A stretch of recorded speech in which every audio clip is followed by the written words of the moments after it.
What's up, everyone? Blue here, Blue Bears Games, and this week I actually got it in. I'm going to get a Commander budget deck video in. So this week we're going to do something a little different. We're going to do a 3-color Commander. I don't normally do 3-color Commanders because the mana base usually is harsh and expensive, so I've got a way to make it budget friendly, and I'll show you how I did that. But first, let me explain what Queza does. So Queza, Augur of Agonies, 3 colors, as I said, so black, blue, white, one of any, for a 3/4 legendary Cephalid Advisor. She has... Actually, is that a she or he? It has. How about that? Whenever you draw a card, target opponent loses a life and you gain a life. This is akin, sort of, to Nakusar. This is more of a Nakusar-style deck where it's you can go wheels, you can go cantrips, you can do anything you can do to draw cards. Now, the only issue you have, and I'm going to try to solve that with the upgrade section, the only issue you have is you only have 100 cards in the deck.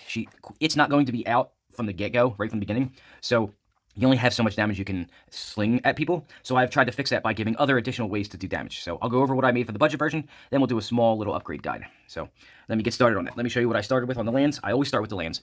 Now, with the lands, 3-color decks sometimes are a little harder to do mana base-wise, so I've tried to do as much budget as I could. I do it a little differently than some people. You may agree, you may disagree with how I do it. It's just the budget says what you can do. So start with Arcane Sanctum. So it's a tri-land that enters the battlefield tapped. So it's 3 colors. It can tap for either white, blue, or black.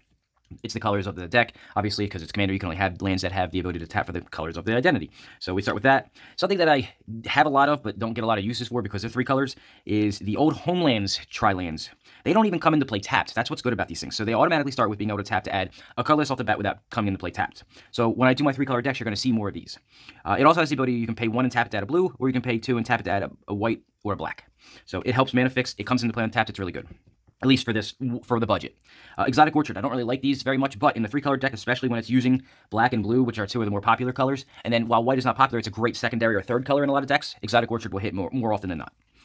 Then the end of the battlefield tap lands that I used only one specific type, which is the ones from M21. So the black blue ones, Dismal Backwater, and I chose these because it helps you gain a life, and as you'll see later in the deck, there will be benefits to gaining that 1 life.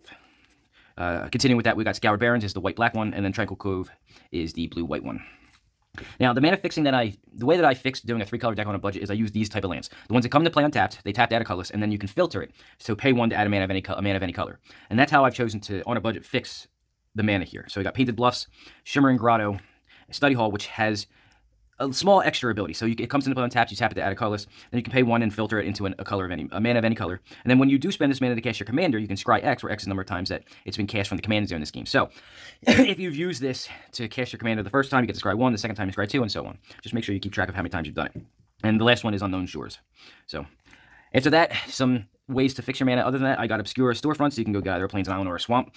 It's not really a fetch, if you want to call it something. It's not really a fetch, but it does fetch something. Evolving Wilds to go ahead and get whatever color that you're missing if you happen to draw it. And then the rest are islands, swamps, and plains. And I believe it's 7 of each. I don't remember exactly how many. But as I always tell everybody, the exact number of everything will be on my MTG Goldfish account. That's linked in the description, so you can take a look at that whenever you want. All right, next we're going to do ramp. And ramp in these 3 colors is horrible. When you don't have a deck with green, ramp's really hard to do. So white sometimes does do well, but the way that white does it is not that great either. So this is what I've come up with. All my budget decks usually get like a Renegade map and a Traveler's Amulet, so you can go at least get the land you need to fix your mana. It's not really ramp per se, but at least it takes the land out of your deck so you can have a better draw later. I chose Environmental Sciences. It's colorless, so it can go into any deck. You can search your library for basically a card reveal from your hand, and then you gain 2 life. And the reason I chose this is that life gain part. I'll explain that later when I get more into the deck. Letter of Acceptance, so it's a 30-cast mana rock that adds a mana of any color, but it also can be sacrificed to draw a card, and that's important because that's what Queza wants. Same thing with Commander Sphere, so it taps to add mana of any color to your commander's color identity, and then you can sack it for free to draw a card. So if you don't need the mana, you want to draw the card to do the damage, you can do that. Bonder's Ornament, I actually like this card a lot when it comes to budget building. So it's a 3-cast mana rock. I know, boo, 3-cast mana rocks aren't all that great, but when you're on a budget, you have to do what you got to do. Now, the other thing is that you can also draw cards off of it. So most people don't use a Bonder's Ornament, and if you're the only one, you're the only one that gets a benefit. And yeah, it's 4 to do it, but later in the game when you just need to draw a card, why not? And you don't have to sacrifice it. That's the thing. It's a repeatable card draw, and that's what Queza wants. So for 4, you can tap it, and each player who controls a permanent named Bonder's Ornament draws a card. And then the last ramp card, it's actually the only true ramp specifically that puts it into play, is Burnished Heart. It's in here because, it goes and gets 2 basic lands and puts them on the battlefield. So that's the ramp selection I've got for you on this build. Not the greatest. It could use some work, but that's why we have an upgrade section. All right. So the creatures are going to do a lot of things here. We're looking for card draw. We're looking for ways to help kill your opponent. So here's what I got. Whirlpool Rider. So I don't have all the Whirlpools. I only found the Rider. There are 3, I believe. So it's 2 to cast 1/1. And all the Whirlpool guys do this when it enters the battlefield. Shuffle the cards from your hand into your library and draw that many cards. So this one helps you because you're not losing any cards, but you're not gaining any cards. However, what you are doing is getting damage through that doesn't cost you anything, as far as you have a limited amount of card draws you can do before you can either lose or win the game, because you're going to either deck out or what have you. At least this lets you get some extra damage in. So if you have a hand of 7, you can get 7 damage in without... You're shuffling the hand in. You're not losing any card draw in any way, shape, or form. Your deck's not getting smaller, so you have the ability to do more damage. Fairy Vandal fits the deck for one reason. It goes with the theme of drawing cards. It's a creature that can get bigger for you, and it's flying, and you can cast it any time. So, with that being said, it's more of a defense mechanism than it is for an attack. However, if you have the opportunity, you take it. So if it gets big enough that you can take somebody out, you always take it. Same thing with Oneirophage, or Oneirophage, I don't know how to say it. 4 to cast 1/2 flyer that when you draw a card, anytime you draw a card, put a +1/+1 counter on it. So, again, if it gets big enough and you can kill somebody with an attack, if not, it sits back and defends and gets bigger and bigger as you draw cards. Mold Drifter, I mean, you're in a deck that requires card draw, so Mold Drifter is a natural choice. You evoke it for 3 and you draw 2 cards. I mean, you can hard cast it for the regular cost and have a 2/2 flyer on the board. That's late game. Early game, you just, when you have Queza out, you just want to draw the 2 cards for as cheap as possible. Sir Eleanor the Discerning, so it's a 5 to cast, star 4. Its power is equal to the number of cards in your hand. So again, another one of those things where it's got a big butt. It can help defend against attackers. There's not a lot of ways to defend combat strategies in this deck. There are a few ways, but not many. So this helps with that. And then when it enters the battlefield, you draw a card. So always a bonus, especially if you have your commander out in this deck. And then spells your opponents cast that target Sir Eleanor costs 2 more to cast, or basically ward 2.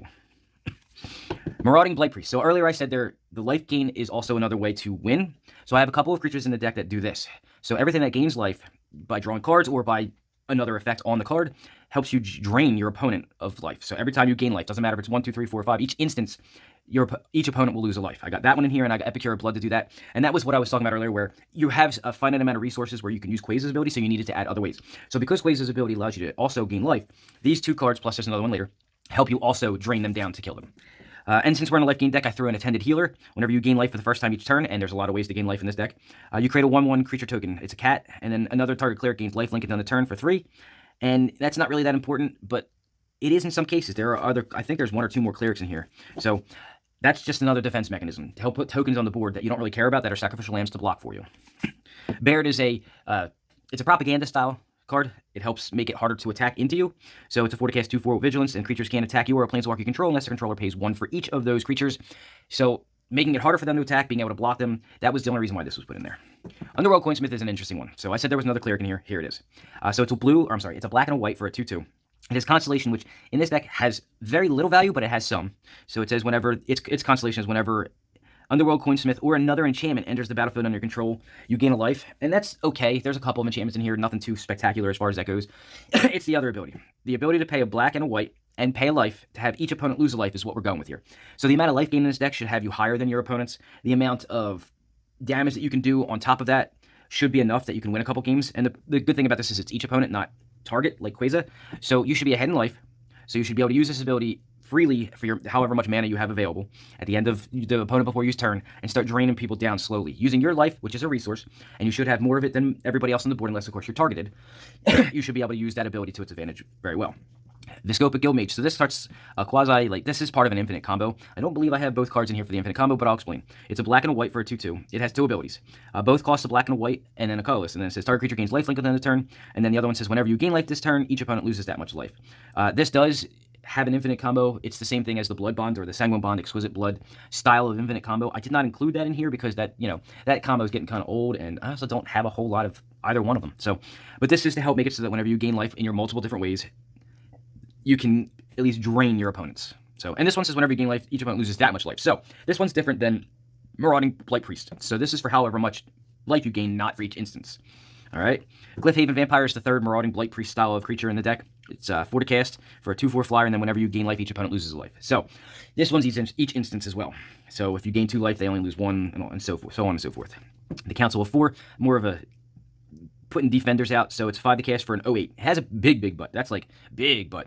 So it can defend for you. Whenever a player draws their second card each turn, you also draw a card. If you have Queza out, that does damage to everybody. You gain a card, card advantage, stuff like that. But whenever a player casts their second spell during their turn, so if you're facing a Spellslinger style deck, or if they just have a lot of low to the ground cheap creatures like an elf deck, you get to create a 2/2 white knight creature token for defense or offense. If so, it so happens that you swarm the board more than your opponent, which in this deck it's possible but not likely. Cloud Blazer, so 5 to cast 2/2 flyer. Notice how most of the creatures are flying in here. As many as I could get that fit the theme, just so you have the ability to defend in the air. And when it enters the battlefield, you gain 2 life and draw 2 cards. So again, life gain, card draw, more life gain with Queza out, so you can do more damage with Marauding Blight Priest and Cliffhaven Vampire. And the last creature is Shattered Seraph. So this one was an interesting inclusion. It fits the colors of the deck. It itself is a 4/4 flyer. Now, the casting cost here is high. It's the ability on the bottom here, and I'll go over the whole card. So it's a 4/4 flyer that when it enters the battlefield, you gain 3 life. However, this one has an interesting ability, and I think every family got this, if I'm not mistaken. You pay 2 and exile it from your hand to give a land that you control. Actually, it just says target land. It doesn't even have to be yours. The ability to tap for one of the 3 colors here, so it turns it into a tri-land. And then you may cast Shattered Seraph from exile at any time. Now, the problem is, I don't know, actually. Until it's cast. So the land will lose that ability, so yeah, the mana cost is high, and you're most likely not going to cast it and take away the ability of that land to be a tri-land, but if you do happen to, you will lose the ability. So, and that's the creatures. I'm going to go into some spells. This is mostly going to be, okay, so I got 3 sections of different types of spells. So we're going to go over like card draw, then we're going to do defense after that, and then we're going to do some utility stuff. So the card draw is pretty simple. Cantrips and, things that help you draw extra cards. Brainstorm is the best one of the pack. It replaced Ancestral Recall many years ago in Ice Age, so it's a 1 to cast instant that lets you draw 3 cards. So right there, not much better than that. The downfall here is that you have to take 2 cards from your hand and put on top of your library in any order, which isn't so bad. I mean, you'll at least know what your next 2 draws are going to be. But it's draw 3 cards for 1 blue. I tried to get as many cards that were cheap, that didn't take cards out of your hand and gave you as many cards as possible. So that was the first one. Words of Wisdom, 2 to cast, you draw 2 cards, then each other player draws a card. Now, I know having other people draw cards is a bad thing, but remember when I said earlier that this is akin to Nekusar, where every time they draw cards, they take damage? Nekusar's not in here, but some of the elements of Nekusar are here, so them drawing cards is also going to be bad if you've set up the way that this deck is meant to. See Beyond, so 2 to cast, you draw 2 cards, then shuffle a card from your hand into your library. So kind of like Brainstorm. This is like the very, like, destitute man's Brainstorm, which, again, is a poor man's Ancestral Recall. Talrand Winds, so I said wheels. Wheels are expensive. I've got a couple in here. This is the first one. Wheels are not cheap, especially since Nekusar exists. So, it's 2 to cast. For an instant, you discard your hand and draw that many cards. Simple, plain. It's akin to Windfall only for you. Dream Cache, so 3 to cast, you draw 3 cards. Then you take 2 cards from your hand and put them either on top or bottom of your library. So, if some of the cards you have in your hand aren't really helping you, you can put them on the bottom so you can get better draws later. Divination, 3 to cast, draw 2 cards. Deep Analysis, 4 to cast, draw 2 cards, and then you can flash it back so you can do it again. And that pay 3 life is pretty much negated because when you draw the cards, you'll gain the life back. Behold the Multiverse, so scry 2, draw 2 cards, you can foretell it to make it cheaper earlier, and then cast it later for a cheaper cost. Another wheel, technically Commit to Memory, so the commit part, which is what you have to cast first, you can't do it any other way. Put target spell or non-land permanent into its owner's library, second from the top. Good commander removal. Now, tucking doesn't work in Commander anymore. They can just choose to put it in their command zone, but at least it's a way that you can make it so that their commander costs more. So if you're facing like the Ur Dragon and his mana cost is pretty high, you tuck it, at least you make it more expensive and harder for them to cast it. The wheel part is the memory part, though. Memory is cast from it's got Aftermath, which means you can only cast it from your graveyard, and then you exile it. Each player shuffles his or her hand and graveyard into his or her library and draws 7 cards. So with Queza out, basically it's a time twister. If you don't know what that is, I don't know what to tell you. It's basically this. For 3. So you get to shuffle all your stuff back into your library and draw 7. You'll deal 7 damage the way you want to, and gain 7 life. And if you have a Marauding Blight Priest out or a Cliffhaven or all of them, you deal another 14 to 21 damage to everybody, and it gets really nuts. Game plan, same thing. It's basically a time twister, but like not 3 to cast and not a couple $1,000. So it's 6 to cast, but you can. I don't understand. I'm not 100% sure how many people will assist you on this one, but you can have people help you pay up to 5 mana of the cost, and then each player will shuffle their hand in the graveyard into their library, draw 7 cards, and then you exile game plan. I'm not sure how many people will do it. Here's the cool thing on this deck. Quaza's ability makes it so cards like Sign in Blood don't have a negative. So it's 2 to cast. Target player draws 2 cards and loses 2 life. So you can choose yourself. You can draw the 2 cards, deal 2 damage, or actually make 2 different targets if you want to, or 1 target twice, lose a life and you gain a life, so it negates the lose 2 life at the end. That's the cool part about this deck, is negating bad things. So I put a couple of those in here, like Read the Bones. This one's actually pretty good. Scry 2, draw 2, lose 2 life. Not bad. Same thing with Point of Discussion, 30 cast, draw 2 cards, lose 2 life. Then you create a blood token, which helps you draw a card later. So nice stuff there. Blood Pact, target player draws 2 cards and loses 2 life. Now remember, these can be aimed at people. This one says target player. This one says target player. You can aim this. So if somebody's low on life, you can actually with some of the stuff you have in play, and I'll go over them as soon as I get to the other section of the deck, having them draw cards may actually make them lose more than the 2 life. So, Demons do, same thing. Scry, same thing as, what is this? The Read the Bones. Scry 2, draw 2 cards, and then lose 2 life. Greed. So, the Poor Man's Necropotence, which will be on the upgrade section. Greed is an enchantment that you pay black and 2 life, draw cards, so half that life is negated. Half the cost of paying that life is negated by Queza's ability. Secret Rendezvous. So, white card draw. 3 to cast, you and target opponent each draw 3 cards. So, you can actually punish them, and I'll explain that. You can punish them by forcing them to draw 3 cards, and you have other things that help hurt them while they draw cards. So, Sphinx's Insight, just draw 2 cards, and then if it's cast during your turn, gain 2 life. Whispering Madness, one of the cheaper wheels, I guess you could say. It has, each player discards his or her hand and draws cards equal to the greatest number of cards a player discarded this way. It's Windfall, but with black. Then you can Cipher it. And if you don't know what Cipher is, it's very seldom used ability. It says that after you've cast it, you may then exile this card, encode it on a creature that you control, and whenever that creature deals combat damage to a player, its controller may cast a copy of this card without paying its mana cost. So you can put it on one of your creatures, hit somebody, and then Whispering Madness every turn. So it's a wheel that can be repetitive. And lastly, on this section, we're going to go over emergency powers. It's 5 blue and white. It's an instant, so you can cast on somebody else's turn. Each player shuffles their hand and graveyard into their library, then draws 7 cards, and then you exile emergency powers. And an addendum says if you cast a spell during your own main phase, you may put a permanent card with converted mana cost 7 or less from your hand onto the battlefield. So that includes Queza if it was bounced to your hand for some reason. So that's the technically the way that I have wheels and card draw in this deck. Defensively, we're going to go over a couple things. Blue, black, white, some of the best spells are available to you in the game. However, a lot of those spells monetarily are more expensive than this whole deck. So here's the budget version. Counter magic, can't do mana drains or any of that stuff, so we go with a null. A null is surprisingly good in Commander. For 1 blue, you can counter artifact or enchantment. On turn 1, if you went first, you can actually stop somebody's blasting out a soul ring into an arcane signet kind of shit. Negate, counter non-target creature spell. Counter target non-creature spell. Second guess. Second guess is one of my favorite ones. I'm going to start including this in more decks. Here's how this works. You counter the target spell that's second cast. Here's where this is fun. You cast something, say your commander, somebody tries to do something to it, either counter it or target removal it as soon as it hits play. You can second guess that because it was a second spell cast. I love the ability on that one. Keep Safe does 2 things for you. It actually counters a spell that targets a permanent you control that can save your commander. It can save an enchantment you haven't played, anything. But you also get to draw a card, which forwards the idea of this deck. Arcane Denial does it too. Counter a spell, its controller may draw up to 2 cards at the beginning of the next turn's upkeep, and then you draw a card at the beginning of the next turn's upkeep. So this is when, I believe, Ice Age was when drawing cards was for some reason delayed. Prohibit, one of my favorite counter magic spells. It's 2 to cast, counter a spell that's 2 mana cost or less, or you can kick it for an extra 2 and counter a spell that's 4 mana or less. In 60-card play, it's really good. In Commander, it's not as good, but it still works. Exclude, counter target creature spell, draw a card. Dismiss, counter target regular spell, any spell you want, draw a card. See the theme there? Feed the Swarm, so black's way of destroying enchantments. Destroy a creature or enchantment and opponent controls, and then use life equal to the permanent's mana value. In this deck, you don't really care about your life, it's a resource. Some of the ways to get rid of mass amounts of creatures, because you will see that. Cry the Carnarium, so all creatures get -2/-2 until end turn. Exile creature cards in all graveyards that were put there from the battlefield this turn, and if a creature would die this turn, exile it instead, even if not from this card. Cloud Kill, I need more of these. All creatures get -X/-X until end turn, where X is the greatest mana value of a commander you own on the battlefield or in the command zone. So with Queza, you get 4, so it'll be -4/-4. Fragmentize, destroy an artifact or enchantment, converted mana cost 4 or less. Most of the really heavy-hitting artifacts roughly are 1 through 4. Some of the really heavy ones aren't, so you got Disenchant. So when they're more than 4, Disenchant will work. Dismantling Blow, it does everything you want and more. So its color identity is blue and white. You can kick it for 3, it costs 3, destroy an artifact or enchantment, and if you kicked the spell, you draw 2 cards, which can equal damage, which can equal life gain, which can equal more damage. You get the theory. Forsake the Worldly, exile an artifact or enchantment. If you don't need it, you can cycle it away to draw a card, which does what? Forwards Queza. And lastly, on this section, Obscura Charm. So all 3 colors. It's an instant you get to choose. It's a Swiss Army knife. You can either return a multicolored permanent card with mana value 3 or less from your graveyard to the battlefield tapped, which there are a couple. You can counter an instant or sorcery, which I'm sure can stop a game-ending thing. Or you can destroy a creature or planeswalker with mana value 3 or less. Now, the planeswalker bit, there's only a couple that are 3 or less.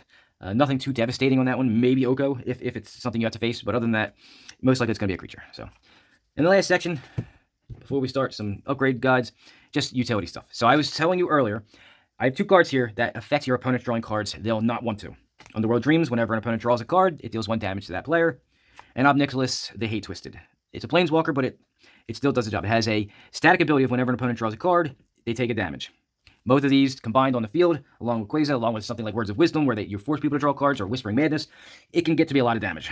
I'm going to seize because this deck does nothing but draw cards. You need some way to put defenders out that are big and scary, or maybe even attack at some point. I don't know. Whenever you draw a card, you put a counter on it, and then you can remove 8 to put an 8/8 octopus. If it doesn't behoove you, you can cycle it away and draw a card, forwarding, again, Quaza's ability. Dreamtides defensively is akin to Propaganda, so it's 4 to cast for enchantment. No creatures untap during their untap step. Each non-green creature's controller may pay 2 to untap it. So anything that's green, stuck until they get rid of this. Which is one of the big things you have to worry about. Like, elves are quick. Queza is not as quick, so that's why that's in here. Spellbook, because you should have a crap ton of cards in your hand. Spellbook is free to cast. You have no maximum hand size. There are other things you can do. In the upgrade section, I'll go over some of that. And then finally, to protect your commander. So most people use things like Swiftfoot Boots or, Lightning Greaves. Blue has Giant's Amulet. And I only did this because, monetarily speaking, it's cheaper. And I'm running out of, stuff to protect the commander just because I make so many decks. So what does Giant's Amulet do? It's an equipment, just like Swiftfoot Boots or Lightning Greaves. It's 1 to cast, so it's a little cheaper. When it enters the battlefield, you may, if you want to, pay an additional 4. And if you do, you can create a 4/4 Giant Wizard token and attach the amulet to it. If you don't, you can equip it for 2 to something else. Equipped creature gets +0/+1, so it gives it a bigger butt. And then it also has, this creature has hexproof as long as it's untapped. Now, with this deck, Queza is not really attacking unless there's something really odd going on. So she shouldn't be tapped, or it shouldn't be tapped. So it should have hexproof, making it a little protected. Can't protect it from everything, but I can try. And that's the deck in a nutshell. It's a really fun deck. This is my style of deck. When I say my style, it's a little bit of control. It's a little bit of, I make you do stuff, it hurts kind of stuff. I love this. That's why I like Nakusar. It's one of my favorite decks. So, all right. So let's do some upgrade stuff real quick, and then we'll get you out of here. On the upgrade section, we start with the lands as always. We're going to do some mana fixing here. So something like a Rathne's Tower, which is a tri-land.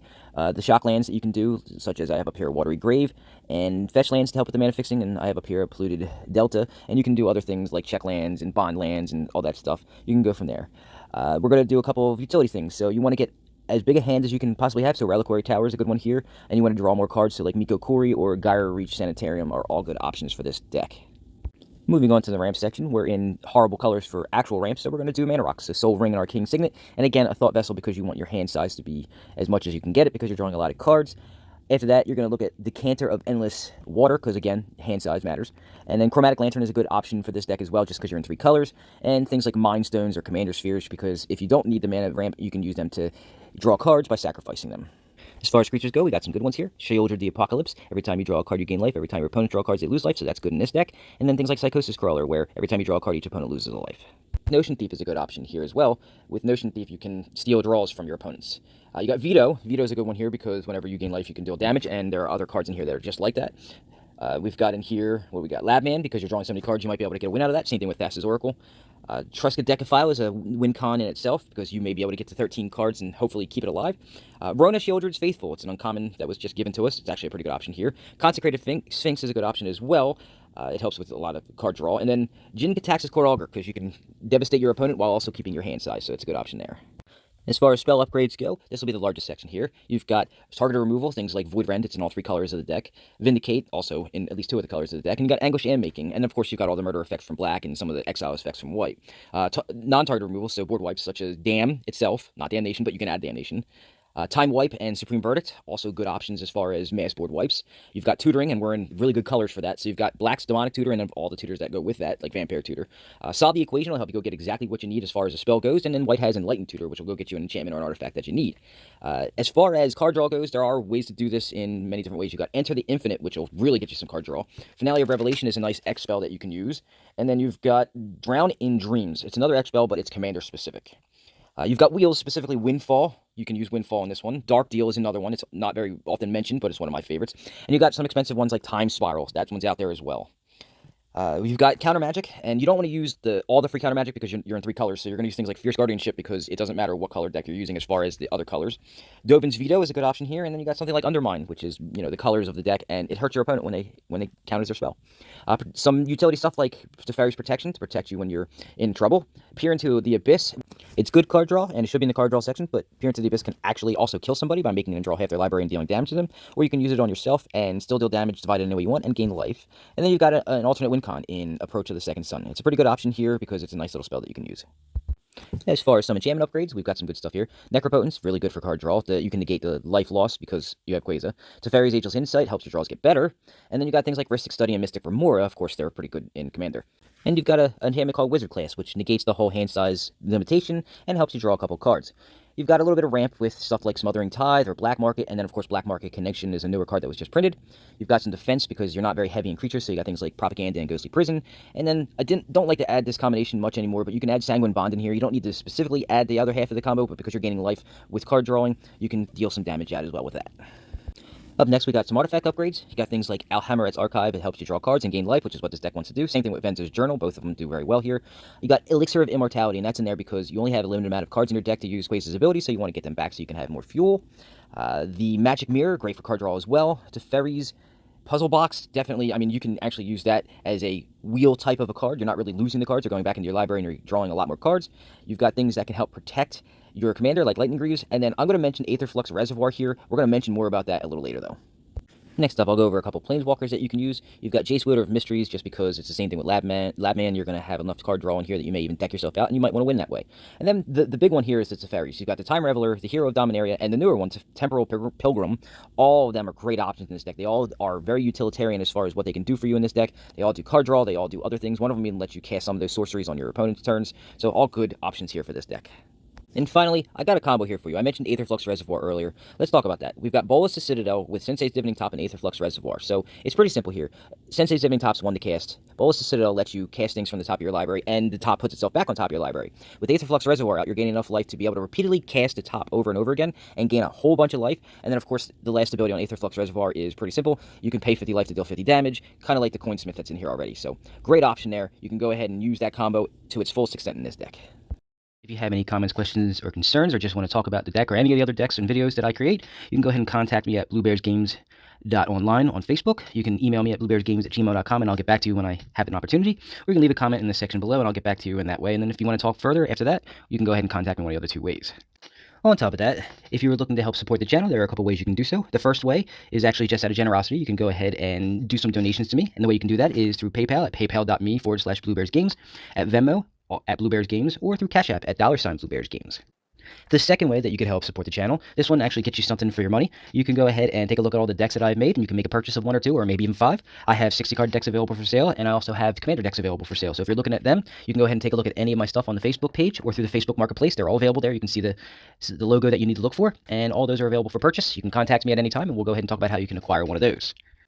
And the last option is the freest of the 3 options. You can do me the favor of subscribing to the channel if you haven't done so already. That way, when I get to my 1,000 subscribers and 4,000 watch hours, somebody else will be paying for the bill. You can also like the video. Apparently, the analytics show that the more people who like your video, the more viewed it gets. So that would help me as well. Or you can share it out on your social medias, whatever one you have, and other people will eventually start subscribing and watching more videos. So all 3 options are great and will help support the channel. That is my time for the week. I want to thank you for watching. Please join me again next week for another deck build video, and I will see you all then. Have a good week.